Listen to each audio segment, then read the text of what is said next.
Drama serial जख्म को नाजरीन की एक बहुत बड़ी तादाद पसंद कर रही है। खास तौर पर अरीज और सिकंदर के मुकालमों को भी खूब इंजॉय कर रही है। वीडियो भी दिलचस्प है, पूरी देखिएगा। वीडियो को लाइक और चैनल को सब्सक्राइब करना न भूलिएगा। अरीज जख्मी पड़ी थी, पुलिस सिकंदर को तलाश कर रही थी। सिकंदर फरार हो चुका था। जैसे ही पुलिस अरीज को जख्मी हालत में देखती है, फौरन अरीज को हॉस्पिटल मुंतकिल कर देती है, जहां अरीज के बयान के मुताबिक सिकंदर ने किसी पर गोली चलाने का एतराफ किया था। अरीज का भाई हॉस्पिटल पहुंच जाता है और अरीज अपने घर पहुंच जाती है। अरीज को देखते ही सीमा हैरान होती है। सीमा कहती है, तुम यहां कैसे पहुंची? अरीज कहती है, आप देख नहीं रही मैं जख्मी हूं। पता है ये जख्म किसकी वजह से आया है? सीमा कहती है, हाँ मुझे पता है। मियां बीवी के दरमियान छोटी मोटी नोक झोंक हो जाती है, इसका मतलब ये नहीं कि घर छोड़ दिया जाए। साहिबा अपनी अम्मी को कहती है, अम्मी आप देख रही हैं अरीज बाजी जख्मी है। सीमा कहती है, मेरे पास तुम दोनों की फालतू बातें सुनने का टाइम नहीं है। इधर सिकंदर को उसका दोस्त बताता है कि सिकंदर भाई, अरीज बाजी को जख्मी हालत में पुलिस ने हॉस्पिटल मुंतकिल कर दिया था, मगर अब अरीज बाजी ठीक है।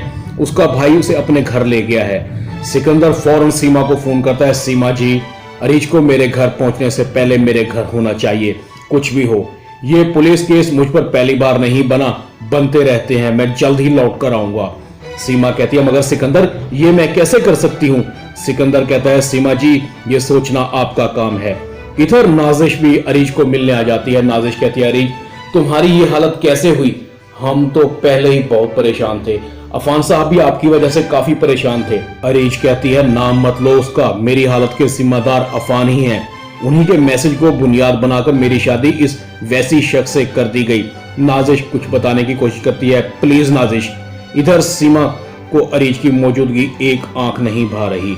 सिकंदर सही कहता है, अरीज को वहीं होना चाहिए, नहीं तो अगर ये यहाँ रही तो मेरे लिए मुश्किल हो सकती है।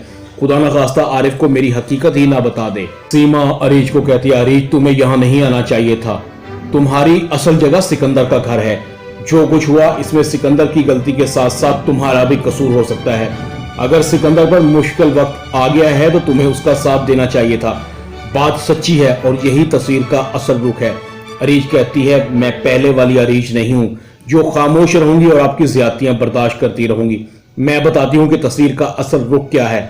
आपने मुझे जानबूझकर साहिबा को लेने के बहाने सिकंदर के घर भेज दिया, फिर मेरी शादी के लिए बड़ी रकम और जेवरात लिए।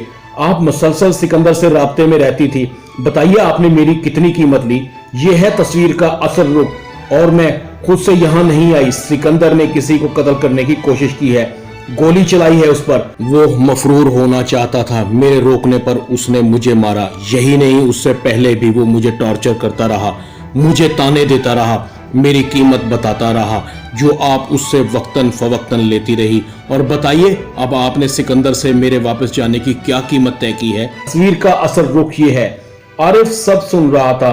साहिबा की बताई हुई एक एक बात सच साबित हो रही थी।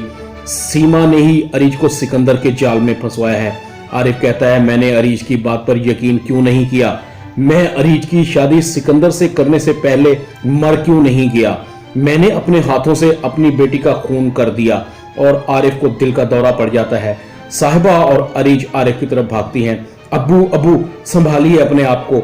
आरिफ के दोनों हाथ अरीज की तरफ उठते हैं। अरीज मुझे माफ कर देना, मैं तुम्हारा गुनाहगार हूँ। अरीज की लंबी चीख निकलती है, अब्बू। जख्म ड्रामा में इतना ही। अपना ख्याल रखिएगा। अल्लाह हाफिज।